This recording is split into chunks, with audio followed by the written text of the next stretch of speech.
Souvent, en allant en forêt, je vais saluer les filles. Enfin, je veux dire les fifilles.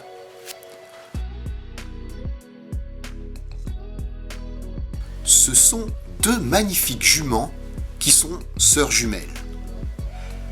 Elles ne se distinguent que par une différence de grosseur de taches blanches sur le museau. Elles ne s'éloignent l'une de l'autre jamais à plus de 10 mètres. Elles changent de prairie selon la pousse de l'herbe. Toujours dehors, elles ne rentrent à l'écurie qu'aux temps les plus chauds ou les plus froids. Il suffit d'appeler « Oh, les fifilles !» pour qu'elles viennent vous voir près de la clôture. Parfois, elles prennent leur temps. Et je les appelle « Hé, les blondasses !» Alors, elles se décident.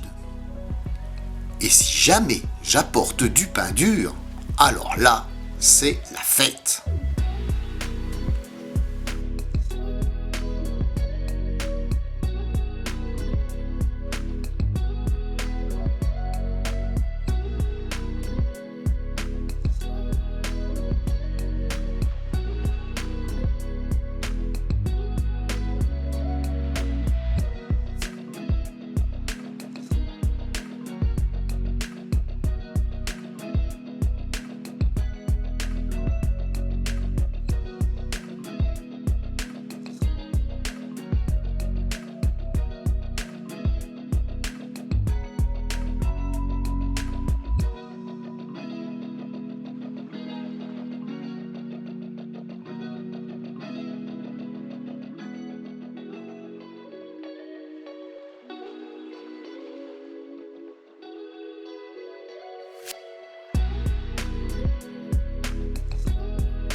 Elles appartiennent à Jean-François, le cultivateur du village.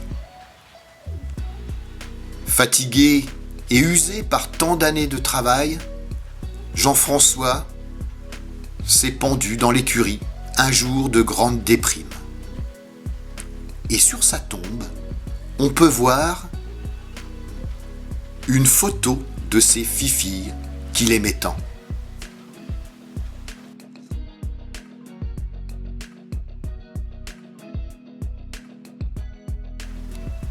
Les fifilles n'ont jamais connu, comme leurs parents, le dur travail du labour dans les champs.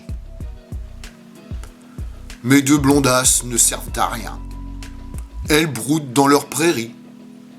Elles sont juste belles, paisibles, et se laissent caresser. Mais il ne faut pas croire qu'elles soient malheureuses dans leurs petits champs entourés de barbelés. Parce qu'un jour, en regardant dans leurs yeux, tout près,